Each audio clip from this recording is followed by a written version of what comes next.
You know that gut feeling when something just doesn't add up?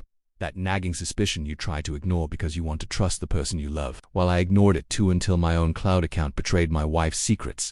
This isn't just a story about an affair. It's about betrayal, revenge, and the moment I realized the woman I built my life with was living a double life. And the worst part, I wouldn't have even known if her photos hadn't automatically synced to my phone. It started like any other Tuesday. I was clearing storage on my phone when I stumbled on a folder. I didn't recognize dozens of photos from my wife's so-called work trip, except they weren't conference rooms or business dinners. They were beachside cocktails, hotel room selfies, and a man who wasn't me with his arm around her waist. My stomach dropped. This wasn't a work trip. This was a lie. A carefully planned, meticulously hidden lie. And now, thanks to our shared cloud account, the evidence was staring me in the face. I wish I could say I handled it calmly, that I took a deep breath and confronted her like an adult. But betrayal doesn't work that way. Rage took over. I screenshot everything. I traced back dates, cross-checked her alibis, even found receipts for gifts I never received. The more I dug, the uglier it got. And then came the million-dollar question. What do I do with this? Do I expose her? Do I stay quiet and plan my exit? Or do I make sure everyone, including the other man, knows exactly who she really is? I chose revenge, not the dramatic, screaming kind. The kind that lingers, the kind that leaves no room for excuses. But here's where things get messy. Was I wrong for airing her secrets? Some people say I crossed a line. Others say she deserved it. So now, I'm handing it to you. Did I go too far, or was it justice served? Stick around, because this story takes a turn nobody saw coming. Okay, the user wants the next part of their YouTube story script. Continuing from the intense cliffhanger I left in the introduction, they're clearly building a dramatic infidelity revenge narrative, but need to stay within YouTube's guidelines, so no explicit details or harmful content. The challenge is maintaining that raw human feel while expanding the mystery. The previous section ended with the narrator choosing revenge by exposing the affair to the other man's wife. Now I need to deepen both the emotional fallout and the suspense without resolving anything. First, I should emphasize the narrator's internal conflict, that mix of guilt and satisfaction after hitting send on those photos. Maybe show him questioning his own actions even as he justifies them. The was I becoming the villain angle keeps it morally gray. Also important, escalating the consequences. The wife's reaction can't just be tears, it needs that chilling you have no idea what you've done vibe. And introducing the other man's wife as an unexpected ally. That's a twist that heightens tension. Now there are two betrayed people, both dangerous in different ways. For YouTube safety, I'll keep the revenge psychological rather than violent. Focus on the wife's panic and the narrator's paranoia, like when he notices her deleting messages. The real violation here is emotional, not physical. The user's keywords betrayal, revenge, secrets should flow naturally. I'll weave in new ones like paranoia and fallout through concrete details, the silent dinners, the deleted texts, the mysterious phone call. Ending on another cliffhanger is crucial. Maybe the wife gets a call from the other man's wife. That your move moment leaves viewers desperate for part 3. Gotta make sure it feels organic, though no cheap tricks. Wait, is the user avoiding headings because they want this to feel like oral storytelling? Right, no bullet points or titles, just raw rhythmic paragraphs that sound spoken. I'll keep sentences short and punchy, with contractions for that natural tone. Couldn't breathe, not wasn't able to breathe. Final thought, the wife's I need to explain plea is perfect bait. Viewers will debate whether she's manipulative or genuinely desperate. That ambiguity is gold for engagement. The silence after I sent those photos was louder than any argument we'd ever had. I just sat there, phone heavy in my hand, staring at the wall. My heart was hammering against my ribs like it wanted out. Part of me felt sick, a churning guilt deep in my gut. Was I really this person? The kind who deliberately blows up lives? But then, the images flashed back, her smile, his arm around her. The sunset view from a hotel balcony that was definitely not part of any conference center. The anger surged, back hot and bitter, washing away the doubt. She made this choice. She built this bomb. I just lit the fuse. For days it was like walking through a minefield in my own home. Every glance, every word felt loaded. Sarah tried to act normal, asking about work, what I wanted for dinner, but her eyes were skittish, constantly darting away. She was jumpy, her phone always face down, clutched a little too tightly. She knew something was off with me, but she couldn't pinpoint it. I played along, my own performance worthy of an Oscar. Polite smiles, mundane conversations about the grocery list, all while this massive, ugly secret screamed silently between us. The tension was a physical thing, thick and suffocating. We were strangers sharing a space, orbiting each other in a cold, silent dread. Then, the cracks started showing. 3 days after I sent the evidence into the void, I came home early. Sarah was in the living room, her back to me, phone pressed to her ear. Her voice was a frantic, hushed whisper. I don't know how she found out. No, he hasn't said anything yet, but he's acting weird. What do we do? She froze, sensing my presence, and whirled around, her face draining of color. Gotta go, she mumbled into the phone, ending the call so fast it was almost comical. Her eyes were wide, terrified deer in headlights. Just work stuff, she stammered, forcing a shaky smile. The stressful project, the lie hung in the air, brittle and pathetic. That's when I knew the photos had landed. The other man's wife had clearly gotten my message. The fuse was burning. The fallout wasn't explosive. Not at first. It was insidious. Sarah became withdrawn, spending hours locked in the guest room working. Her phone buzzed constantly with notifications she silenced immediately. I'd catch her staring into space, chewing her lip raw. Lost in a storm of worry I could practically feel radiating off her. One night, pretending to be asleep, I watched the dim glow of her phone screen illuminate her face as she furiously typed, then deleted, message after message. Was it him? Was it his wife? Was she begging, threatening, planning? The not knowing was its own special kind of torture. My revenge felt less satisfying and more like I'd unleashed something I couldn't fully control. Then came the call. Late Sunday afternoon, her phone rang with a number she clearly didn't recognize. Her hand hovered over it, trembling, before she finally answered with a hesitant, "Hello." I busied myself with dishes, straining to hear. Her responses were monosyllabic, tight with panic. "Who is this? How did you get this number? I have nothing to say to you." Her voice cracked on the last word. She ended the call abruptly, her knuckles white around the phone. She looked hunted. "Wrong number," she breathed, not meeting my eyes, before practically fleeing the room. It had to be the other man's wife. She was circling the air and our house was now pure poison. Every silent meal, every averted glance, screamed the unspoken truth. My revenge was real, it was active, and it was terrifying her. But instead of the cold satisfaction I expected, a new, chilling question started creeping in. What happens when a cornered animal gets desperate? Sarah knew her secret was out, at least to someone powerful enough to wreck her affair. She knew I was acting strange. Did she suspect me? Was she connecting the dots? The fear in her eyes wasn't just about exposure anymore. It was shifting into something darker, more calculating. The tension wasn't just about the affair being exposed. It was about what Sarah, backed into a corner by forces she didn't understand, might do next. One evening, she just stood in the doorway of my study, her face pale but eerily calm. "We need to talk," she said, her voice low and steady. "Not about work. About us. About what you might think you know." My blood ran cold. The bomb I'd built. Was it finally ticking down to zero? "Your move, Sarah."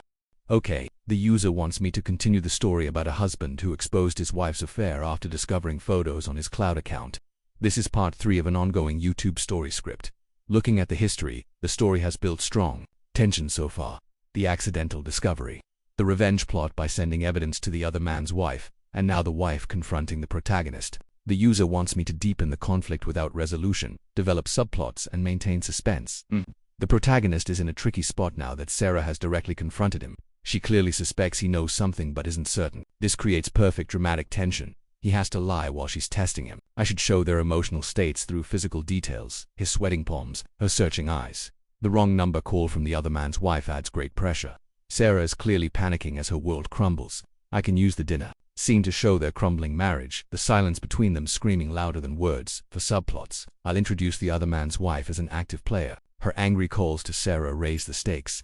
Maybe show Sarah trying to contact her lover but being ignored. That would make her feel truly trapped. Important to keep everything human-centered. No AI-sounding dialogue, just raw emotions. His mix of satisfaction and dread. Her desperation. Must avoid anything violating YouTube policies. No violence, just psychological tension. The ending should leave viewers hanging. Sarah drops a bombshell about wanting to separate, but is she bluffing? Does she really know he sent the photos? That'll keep them clicking for part 4. Her "we need to talk" hung in the air like a physical thing, heavy and cold. My heart hammered against my ribs, a frantic drumbeat against the sudden silence. She knows, or at least, she suspects. That eerie calm in her voice was scarier than any shouting match. I swiveled slowly in my chair, forcing my face into what I hoped was mild confusion. "What do you mean, Sarah?" "No, what?" Playing dumb felt like wading through tar. Her eyes, usually so warm, were flat and assessing. She didn't step fully into the room, just lingered in the doorway, a silhouette against the hall light. "Don't," she said, her voice low and tight. "Don't play games. Things have been ... off. You've been off. And now ... things are happening." She didn't specify what things, leaving the accusation vague, dangerous. It was a fishing expedition, pure and simple. She was testing the waters, trying to gauge how much I knew, how much anyone knew. I shrugged, leaning back, trying to project a casualness I absolutely didn't feel. Work's been stressful, you know that, and you've been distant too, buried in your phone. Maybe your project is the problem. Turning it back on her felt like a cheap shot, but it was the only defense I had. The lie tasted sour. Her gaze flickered, a crack in that unnerving calm. Doubt, fear, I couldn't tell. Maybe, she conceded, but it sounded hollow but strange calls, messages, people asking questions, ... double quotes. She trailed off, leaving the implications hanging. His wife it had to be. The photos had detonated in there. World too. Sarah looked exhausted, shadows deep under her eyes. The carefully constructed facade of her double life was visibly crumbling. Someone, she emphasized the word, her eyes boring into mine, is trying to ruin me. The urge to shout, "You ruined us," was almost overwhelming. The injustice of her playing the victim while I was the one gutted by her betrayal was a white coal in my chest. But revealing my hand now, confessing to sending those damning photos, that would shift the narrative entirely. She'd paint me as the vindictive villain, and her affair might get lost in the noise. I needed her to sit in the chaos she created, without me giving her an easy target for her anger. Ruin you. I kept my voice level, almost bored. That sounds dramatic. Maybe it's just consequences catching up. The words slipped out, sharper than I intended. Her breath hitched. The mask slipped completely for a second, revealing raw panic. Consequences for what, exactly? She snapped, the calm evaporating. What are you implying, Mark? The direct question hung between us, a challenge. Admit I knew about the affair, or back down. I held her gaze, saying nothing. The silence stretched, thick with accusation and denial. Let her wonder, let her sweat. The uncertainty was its own punishment. Finally she shook her head, a brittle, humorless sound escaping her lips. Fine, be like that. She turned and walked away, the dismissal stinging almost as much as the discovery of the photos. The next few days were a masterclass in hostile cohabitation. We moved around each other like ghosts in our own home. Conversations were clipped, functional bills, chores, the bare minimum. Her phone became her lifeline and her tormentor. I'd hear it buzz incessantly, see her snatch it up, her expression cycling between hope, fear, and crushing disappointment. She'd try calling a number, his number. I assumed only to slam the phone down moments later. Frustration etched on her face. He was clearly avoiding her, likely dealing with his own nuclear fallout at home. Her isolation was palpable. Her lover had vanished, and her husband was a silent, watchful enemy. Then, the other wife escalated. Not just calls anymore. Anonymous messages started appearing on Sarah's social media. Vague but venomous comments on old posts. Homewrecker, hope it was worth it. Karma's coming. Sarah would delete them frantically, her hands trembling, but the digital scars remained. She started jumping at notifications, her paranoia a living thing in the house. She scrutinized everyone, neighbors, colleagues, even the barista at her usual coffee shop, who had sent the photos, who was tormenting her. Watching her unravel was both satisfying and deeply unsettling. My revenge had wings, and it was circling closer than she knew. Dinner one night was the pinnacle of awful silence. We pushed food around our plates, the clink of cutlery, the only sound. Suddenly her phone lit up on the table, not with a call, but with a preview of an email. I saw enough, a name I didn't recognize, but the subject line screamed, "Stay away from my husband." Sarah saw it too. She gasped a small, wounded sound, and grabbed the phone, her face bone white. She didn't read it aloud. She didn't need to. The damage was done. She just stared at the screen, her knuckles white, looking utterly broken, and terrifyingly cornered. Later, as I pretended to read in the living room, she stood in the doorway again. No preamble this time. Her voice was flat, devoid of the earlier panic, replaced by a chilling resignation. "I think," she said, staring at a point somewhere past my shoulder, "I need to stay with my sister for a while. Things here, it's not working. I need space to think." She finally met my eyes, and there was something new there. Not just fear or anger, but a cold, hard calculation. Was this a retreat, or the first move in a counterattack? The bomb I'd built was still ticking, but the ground beneath us was shifting in ways I hadn't predicted. Her next move was a terrifying unknown. Okay, the user wants me to continue building tension in this infidelity revenge story without resolving anything yet. They're clearly crafting a YouTube narrative with strong emotional hooks, so I need to maintain that raw human feel while avoiding policy violations. Looking back at the story's progression, we've got Mark, the betrayed husband who exposed his wife Sarah's affair by sending photos to the other man's wife. Now Sarah's moving out, but there's dangerous ambiguity in her demeanor. Is she broken or plotting? The last line about her cold, hard calculation is perfect setup. User specifically requested no headings, simple language, and maximum suspense. They also emphasized avoiding AI-generated stiffness. I'll focus on sensory details, the sound of zippers, the weight of boxers to ground the tension in physicality. Key threads to amplify Sarah's unnerving calm contrasting with her earlier panic, Mark's paranoia about her motives, the ticking clock of her departure, That ominous "we'll talk later" promise should introduce new pressure points to maybe Sarah's sister as an unknown variable, or the other wife escalating. User mentioned developing subplots, so perhaps hint at external consequences rippling beyond their marriage. Most importantly, no resolution. Every development should raise new questions. When Sarah says, "I know what you did," does she mean the photos, or something else? Let the audience agonize over interpretations. Gotta watch the YouTube policy line: no glorifying revenge, just presenting the messy human fallout. The moral ambiguity was "I the asshole" is the hook, so I'll keep Mark's actions questionable, but understandable. Final thought. End this section on the highest possible tension. Maybe Sarah dropping one last bombshell as she walks out, like hinting she's been documenting HIS behavior too. That "we'll talk later" needs to land like a grenade pin being pulled. The silence after Sarah announced she was leaving wasn't just quiet, it was suffocating. Like all the air had been sucked out of the room, replaced by this thick, heavy dread. "Space to think," she'd said. The words felt flimsy, an excuse papering over the chasm of betrayal and revenge that had opened up between us. I just nodded, numb. What could I say? No, stay so we can keep torturing each other. Watching her pack was surreal. Every item she folded, every drawer she emptied felt like another piece of our life being dismantled. The zipper closing on her suitcase sounded unnervingly final. That she moved with a terrifying efficiency, her face a mask. Gone was the raw panic, the hunted look. This was different, controlled, focused almost, detached. It was scarier than her tears. It felt like she was armoring up, preparing for battle. My stomach churned. What battle? Against me. Against the other man's wife who was clearly escalating her campaign. The anonymous messages had gotten nastier, more specific. Someone, maybe the wife, maybe someone else she'd told, had started leaving voicemails. Sarah wouldn't play, but I could see the strain in her shoulders every time her phone buzzed with that blocked number. My revenge wasn't just hurting her, it was turning her into someone I didn't recognize. Someone dangerous. The day she left was overcast, the gray sky pressing down on the house. Her sister Lisa pulled up in her compact car. Lisa's usual bright smile was absent, replaced by a tight, worried frown as she glanced between Sarah, loading bags into the trunk, and me standing uselessly in the doorway. She gave me a hesitant wave, but her eyes held questions. Suspicion. Had Sarah spun her a story already?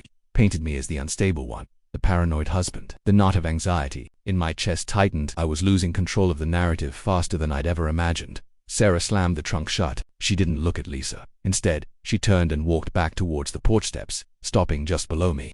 The physical distance felt vast. Her eyes, when they finally met mine, weren't pleading or angry. They were cold, assessing, like she was seeing me, truly seeing me, for the first time in years, and she didn't like what she saw. "Mark," she said, her voice low and steady, devoid of any tremor. I know two words, two simple words that sent an electric jolt of pure fear through me. No, what did she know I sent the photos? Did she have proof? Or was this another terrifyingly effective bluff? My mouth went dry. I tried to keep my expression neutral, but I felt a muscle twitch in my jaw. I couldn't speak. A flicker of something, satisfaction, passed over her face before the cold mask slipped back into place. "I know what you did," she continued, the accusation hanging heavy in the damp air. "Or at least, I know something happened. Someone is trying to destroy my life. And the timing." She'll let the implication hang, her gaze boring into mine. "It's too convenient. Right when you started acting like a stranger." The accusation was like a physical blow. The sheer audacity of it, her betrayal, her lies, and now I was the suspect. Rage warred with a chilling fear. If she truly believed I was behind the harassment, what would she do? Go to the police? Spread rumors? Take me for everything in a divorce fueled by her victim narrative? "I don't know what you're talking about, Sarah," I managed, my voice sounding strained even to my own ears. It was a weak defense, and we both knew it. She gave a short, humorless laugh. "Right, of course you don't." She glanced back at Lisa's waiting car, then back at me. The coldness in her eyes hardened into something sharper, more determined. "But I'll find out. I will find out who did this. And when I do," she left the threat hanging, a silent promise of retaliation that sent a shiver down my spine despite the humid air. "We'll talk later, Mark. When I've figured out exactly how deep this goes." She turned and walked towards the car without another look back. Not a wave, not a goodbye, just the slam of the car door and the crunch of tires on gravel as they pulled away, leaving me standing alone on the porch. The silence rushed back in, louder than ever, filled only by the frantic pounding of my own heart and the terrifying echo of her words. "I know what you did. We'll talk later." The house felt enormous and hollow. Every creak of the floorboards, every sigh of the pipes, sounded amplified, menacing. Was she just trying to scare me? Or did she have something concrete? Had I left a digital trail? Did the other man's wife tell her the photos came from an anonymous source linked to my cloud? The paranoia I'd watched consume Sarah now started clawing at me. My revenge, meant to expose her secrets, had plunged us both into a nightmare of suspicion and looming confrontation. The bomb I'd built hadn't just exploded. It had scattered shrapnel everywhere, and some of it was now flying straight back at me. The waiting had begun. Waiting for her next move. Waiting for the talk. And the dread of that unknown conversation was worse than anything I'd felt so far. The storm wasn't over. The eye had just passed, and the worst was yet to come. Okay, the user wants me to continue this intense marital betrayal story right after the wife dropped that bombshell "I know what you did" line before leaving. This is clearly building toward the climax, so I need to escalate while keeping everything unresolved first. Let's recap where we are. The husband exposed the wife's affair by anonymously sending her work trip photos to the other man's wife. Now his own wife suspects him and has moved out, threatening retaliation. The tension is already sky-high. The user specifically asked for a second plot twist that raises stakes. Since the wife already suspects him, maybe the twist would come from an unexpected direction. Perhaps the other man's wife, Emily, could become an active player rather than just a tool of revenge. That feels organic. She's been sending harassing messages, so escalating her involvement makes sense. I'm imagining the husband getting a call from Emily, who's now demanding more from him. That accomplishes several things. Shows his revenge is spiraling out of control. Introduces a dangerous new alliance, creates immediate pressure, "meet me tonight," makes the wife's investigation more threatening. The keywords need to feel natural. Revenge backfired, affair consequences. Exposing infidelity can weave into dialogue and internal monologue. For maximum suspense, I'll end with him deciding to meet Emily, wondering if it's a trap. That keeps the resolution dangling while raising the stakes through 1. Physical danger. Meeting a volatile stranger. 2. Legal risk, admitting to sharing private photos. 3. Emotional turmoil, his anger warring with guilt. Crucially, this avoids violating YouTube policies. No explicit threats or illegal acts, just tense implications. The human-centric focus stays on his deteriorating mental state and the crumbling marriage. The tone should stay raw and messy, like someone recounting this to a friend over coffee. Last thought. The wife's "I'll find out who did this" threat needs payoff later, so I'll plant seeds here, maybe have him worry she hired someone, but save that reveal for the climax. For now, Emily's sudden appearance as an active antagonist raises the heat perfectly. The silence after Sarah's car vanished down the street was deafening. Her words "I know what you did" echoed in the hollow. The space of our empty house, bouncing off the walls like a physical presence. I stood frozen on the porch long after the taillights disappeared, the humid air suddenly feeling thick and suffocating. Paranoia, the very thing I'd watched consume her, started its insidious crawl up my spine. Every shadow seemed deeper. Every creak of the settling house sounded like an approaching footstep. Had she planted something? Was someone watching? The revenge I'd meticulously planned now felt like a grenade I'd pulled the pin on and couldn't let go. Days bled into a tense, lonely week. The house felt like a crime scene, haunted by the ghost of our marriage and the invisible fallout of my actions. I jumped at every notification, expecting Sarah's wrath or another anonymous attack meant for her that might land on me. Work became impossible. Focus was a distant memory. My phone was both a lifeline and a source of dread. Then, late one night, as I was staring blankly at the muted TV, a notification buzzed, not a call, but a message request on a social media platform I barely used. The name sent a jolt of ice through my veins. Emily Davies, the other man's wife. My thumb hovered, trembling, over the screen. Accepting felt like stepping into quicksand. Ignoring it felt like ignoring a lit fuse. The suspense was unbearable. I tapped accept. The message popped up immediately. Stark white text on a dark screen. "We need to talk. About Sarah. About what you started." No hello, no pleasantries. Just accusation and demand. My heart hammered against my ribs. She knows it was me. How had Sarah figured it out and told her? Was this a trap?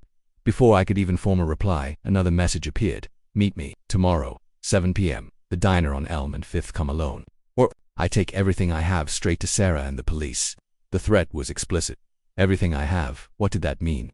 Screenshots of my messages sending the photos, proof of my cloud access, and the police. Sharing private photos, even your own, from a shared cloud. Could that be twisted into harassment? Revenge suddenly felt legally perilous. The affair exposure had consequences I hadn't remotely considered.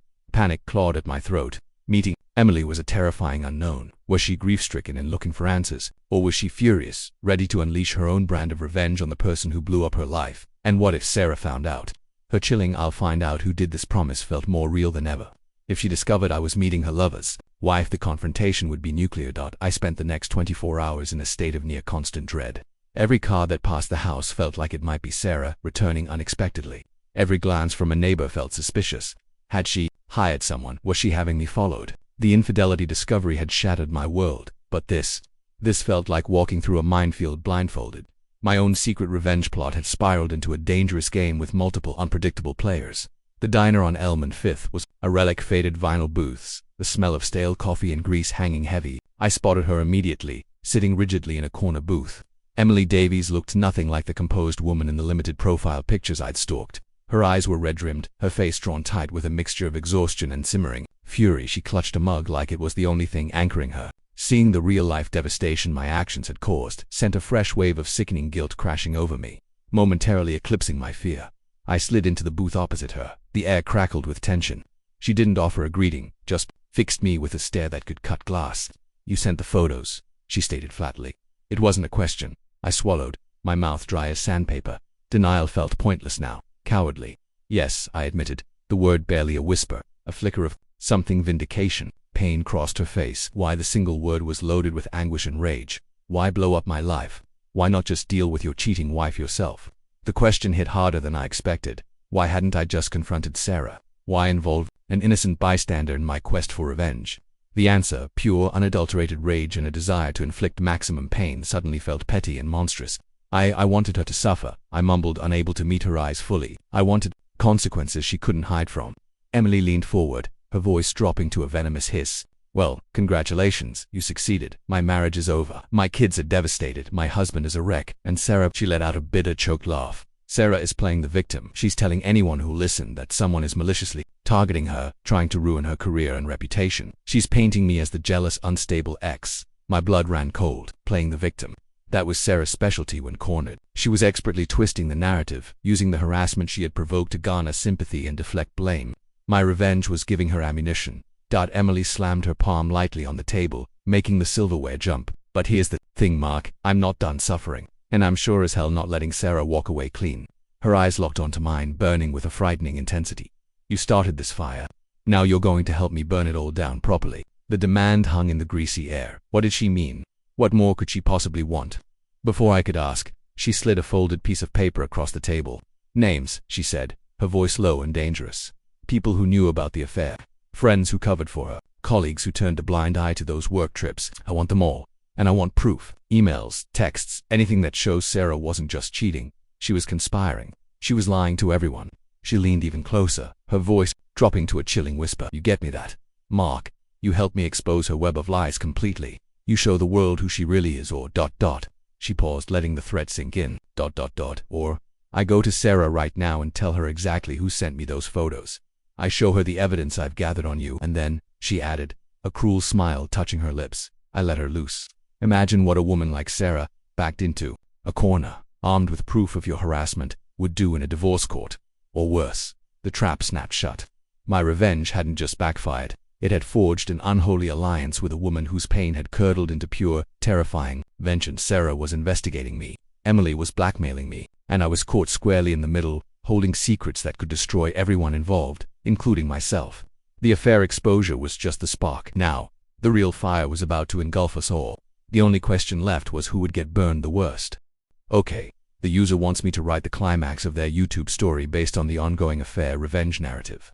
Looking at the history, this is part of a multi-segment story where the husband discovered his wife's affair through cloud photos and initiated revenge by exposing her.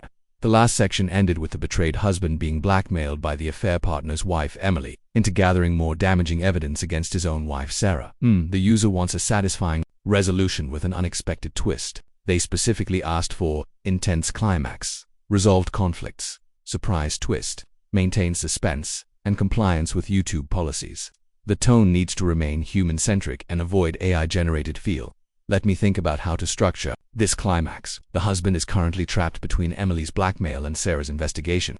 For the resolution, he could refuse Emily's demands and face consequences. He might comply and destroy Sarah's life completely, or find a third. The way that surprises everyone. The twist needs to be unexpected but believable. Maybe Sarah already knows everything, or perhaps the evidence Emily has is fabricated. Or what if the husband discovers Sarah's affair wasn't what it seemed?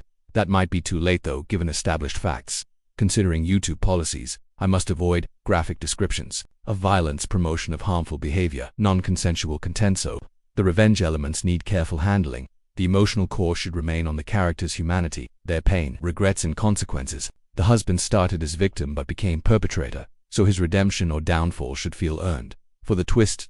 What if Emily's real target wasn't Sarah but her own husband, and she manipulated the husband from the start? That could tie back to the work trip photos discovery being almost too convenient. But would that undermine the husband's agency? Alternatively, Sarah could reveal she knew about the cloud sync all along, that she wanted to get caught. That would reframe everything, but might feel cheap after so much build-up. Perhaps the deepest twist is internal. The husband, realizing revenge has destroyed him too, he could choose to walk away from both women, leaving them to their own consequences. That maintains moral complexity while resolving his arc. For keywords, I'll naturally incorporate affair exposure, revenge consequences, marital betrayal, secret evidence, divorce, fallout, emotional confrontation, but never forced. The climax scene should have high tension, maybe a final confrontation where all three characters collide. But the user wants resolution, so probably separate encounters. Sarah's return home feels inevitable for the final showdown. Most importantly, the ending must deliver on the promise of the hook. Was I wrong for exposing her? The answer shouldn't be simplistic. It should sit in that painful gray area where revenge destroys the avenger too. That feels human. The weight of Emily's threat pressed down on me like a physical force. Helping her destroy Sarah completely felt like signing my own soul away. But refusing meant facing Sarah armed with proof of my actions, turning my revenge into legal ammunition against me. The trap was perfect. I was drowning in consequences I never saw coming. For days, I was a ghost in my own life. Work blurred into sleepless nights fueled by caffeine and dread. Emily texted incessantly demanding updates, names, proof. TikTok Mark 1 message read. Sarah's digging. How long before she connects the dots to you? The pressure was unbearable. I started combing through old emails, Sarah's social media, anything that might hint at who knew about her affair. Every deleted message, every cryptic comment from a friend felt like a potential landmine. I was becoming the very thing I despised, a spy in my own ruined marriage, hunting for scraps to feed Emily's fury. Then, Sarah called, not a text, a call, her voice on the line, stripped of the eerie calm, replaced by a raw, ragged edge I'd never heard before. Mark, I'm coming over tonight. We need to finish this now. No request, a statement. The final confrontation was here, and I was utterly unprepared, caught between two vengeful women with nothing left to lose. She arrived looking like a different person. The polished facade was gone. Her eyes were hollow, her clothes rumpled. She walked in, bypassing the living room, heading straight for the kitchen table. She didn't sit. She stood across from me, the table a flimsy barrier between our wreckage. No, it was you, she stated, her voice trembling but clear. No games this time. Emily Davies. She called me, told me everything, how you sent the photos, how you deliberately blew up her life to get back at me. She pulled out her phone, thumbed the screen, and held it up. A screenshot of a message thread, my anonymous account sending her the beach photos. Emily had betrayed me. She'd given Sarah the proof, likely to twist the knife deeper, to ensure maximum chaos. My heart stopped. There it was, irrefutable. The rage I expected didn't come. Instead, Sarah's face crumpled. Tears, real and unchecked, streamed down her face. Why, Mark? Why like that? Why involve her? Why humiliate me publicly? Why not just scream at me, throw me out, anything but this? The raw pain in her voice, the sheer bewilderment, hit me harder than any accusation. My carefully planned revenge suddenly felt grotesque, a cowardly act hidden behind anonymity. I was speechless. All my righteous anger, my sense of betrayal, evaporated under the weight of her devastation and the undeniable proof of my own cruelty displayed on her phone screen. I was destroyed. I finally choked out, seeing those photos. I just wanted you to hurt like I was hurting. I wanted you to lose everything too. The confession tasted like ash. Sarah sank into a chair, burying her face in her hands, her shoulders shaking with silent sobs. I have lost everything, she whispered. Her voice muffled. Him gone. His wife hates me. My friends, some know, others suspect. Work is a nightmare of whispers. And you, she looked up, her eyes red and shattered. You hate me, and now I know you went nuclear to prove it. Was it worth it? Does seeing me broken make the pictures hurt less? The question hung in the air, heavy and unanswerable. No, seeing her broken didn't heal me. It just made the ruin complete. The revenge fantasy had curdled into shared mutual destruction. We sat in the wreckage of our life, to people who once loved each other, now bound only by the toxic fallout of betrayal and counter-betrayal. Then, the twist. Sarah took a shuddering breath, wiping her face roughly. Emily didn't just call to gloat or give me proof, she said, her voice gaining a brittle strength. She offered me a deal. A way out. For both of us. I stared, bewildered. A deal. Sarah nodded, a grim, humorless set to her mouth. She wants him gone. Truly gone. Financially ruined. She's gathering everything for a brutal divorce. Taking with him for every penny. Full custody, but she needs leverage, proof of his instability, his recklessness, beyond just the affair. She met my eyes directly. She wants the photos you sent her deleted from everywhere, permanently, and she wants our cooperation, our testimony, if needed, about his character, his patterns. In exchange, Sarah paused, the next words landing with shocking weight. She gives us her silence. About you sending the photos, about the cloud hack. She buries it. We walk away from this part clean. No police, no harassment charges, just a messy divorce between them, and a quiet separate one between us. The audacity of it was staggering. Emily, playing chess while we'd been flailing in checkers. She'd used my revenge, Sarah's desperation, and her own pain to maneuver us. She wasn't just burning her husband. She was containing the fire, ensuring only he got truly scorched. Our mutual destruction was collateral damage she was now offering to mitigate. For a price, silence stretched again, thick with the weight of this impossible choice: cooperate with the woman who blackmailed me, trust Sarah, who shattered my trust utterly, or face the legal and personal hell of exposure. The affair exposure had started a war, but Emily had just offered a fragile, cynical ceasefire. The path forward wasn't forgiveness or justice, it was survival, a bitter, pragmatic end to the inferno we'd all helped create. The question wasn't, was I the asshole anymore? It was, could we salvage anything from the ashes, even if it meant shaking hands with the devil who held the matches? The answer, hanging heavy in the ruined space between us, was terrifyingly unclear. Okay, the user wants me to write the final 500-word conclusion to their YouTube story based on the previous segments. Let me analyze where we left off. The climax revealed Emily's manipulative deal offering Sarah and Mark mutual destruction avoidance in exchange for cooperation against her husband. Now I need to craft a resolution that feels satisfying yet realistic. First, considering the tone, it must maintain the raw, human-centered feel of previous sections. No AI stiffness. The language should stay simple and conversational, matching the real person sharing a painful story vibe that made the earlier parts compelling. Looking at unresolved threads, the emotional fallout between Mark and Sarah needs closure. Emily's deal requires follow-through, and the core question of, was the revenge worth it, must be addressed. The user specifically wants key takeaways, so I'll weave reflections organically into the narrative rather than lecturing. For SEO, I'll naturally incorporate keywords like affair consequences, revenge, fallout, marriage, betrayal, and emotional aftermath through contextual usage in dialogue and description. No forced stuffing. Important boundaries. Avoid anything violating YouTube policies, no glorifying revenge, explicit content, or harmful messaging. Focus on the emotional journey and consequences. The resolution should show growth, not perpetuate toxicity. Structure-wise, start with Mark and Sarah's tense negotiation scene to immediately re-engage viewers. Show their pragmatic decision to accept Emily's deal while conveying how dead their relationship is. Include the legal mechanics, briefly divorce NDA, but keep the focus on emotional impact. End with Mark alone in the empty house, reflecting on the hollow victory. This mirrors the opening's cloud photo. Discovery for full circle symbolism. The twist is that survival comes at the cost of their humanity. Mark realizes the revenge didn't heal him, it just spread the pain. This delivers the takeaway. Betrayal requires rebuilding, not retaliation. I'll emphasize that through his final lonely moments, the house is physically empty, just like he is emotionally. Word count management. The divorce settlement and move-out can be summarized quickly, approximately 100 words, to reserve depth for the reflective ending. Sarah's departure scene gets moderate detail to show the relationship's final breath. Then the bulk goes to Mark's solitude and hard-won realizations. Key phrases to repeat for resonance: hollow victory, ash in my mouth, broken people. These motifs from earlier sections will make the conclusion feel cohesive. The last line about rebuilding oneself ties back to the video's core message while leaving viewers with something poignant to remember. The silence after Sarah laid out Emily's deal was thicker than the tension before her arrival. We just stared at each other across the kitchen table, the ruins of our marriage and my reckless revenge laid bare between us. Emily's offer wasn't salvation. It was a life raft in a toxic sea, built from mutual self-interest and the shared wreckage we'd created. Trust was impossible. Love was dead, but survival, that was a different beast. So, Sarah finally rasped, her voice raw from crying but stripped of its earlier hysteria. Do we take it? There was no hope in her eyes, only a desperate, exhausted pragmatism. The woman who'd spun lies and played the victim was gone, replaced by someone just trying to avoid total annihilation. What choice did we have? Fight each other publicly, airing all the dirty laundry, her affair, my revenge, Emily's blackmail, guaranteeing mutual destruction. Or, take the cynical out Emily offered, swallow our pride, our rage, and our desire for further vengeance, just to walk away with some semblance of a future intact. The affair consequences were already devastating. My revenge fallout had amplified it tenfold. Emily's deal, cold and calculated as it was the only path that didn't end with us both in legal or financial ruin. Yeah, I said, The wood, tasting like ash, we take it.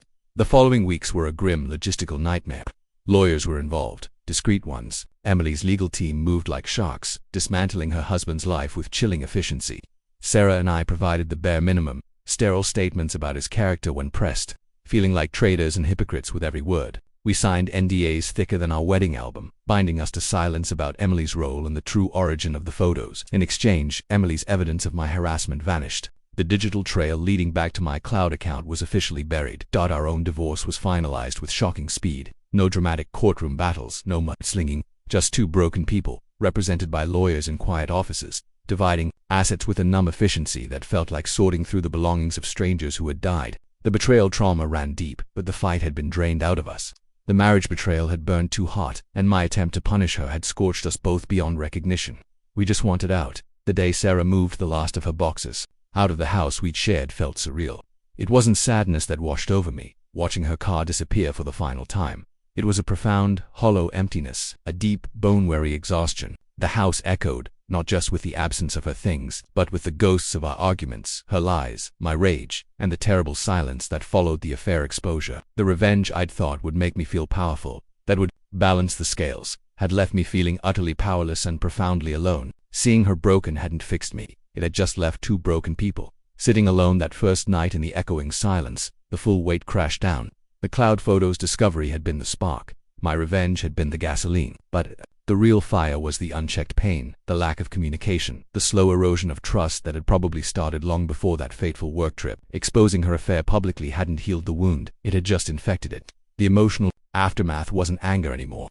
It was regret. Regret for the marriage we'd lost. Regret for the person I'd become in my quest to hurt her. Regret for the innocent lives like Emily's that got caught in the crossfire. So AITA. Yeah, probably. For the way I handled it. For choosing public destruction over private confrontation.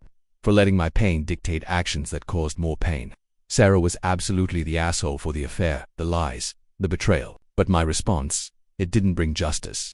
It just multiplied the damage. The real takeaway, revenge isn't a solution. It's just another kind of poison. It doesn't rebuild trust or heal a broken heart. It just leaves you standing alone, in the ashes of the life you blew up, wondering if any of it was worth the cost.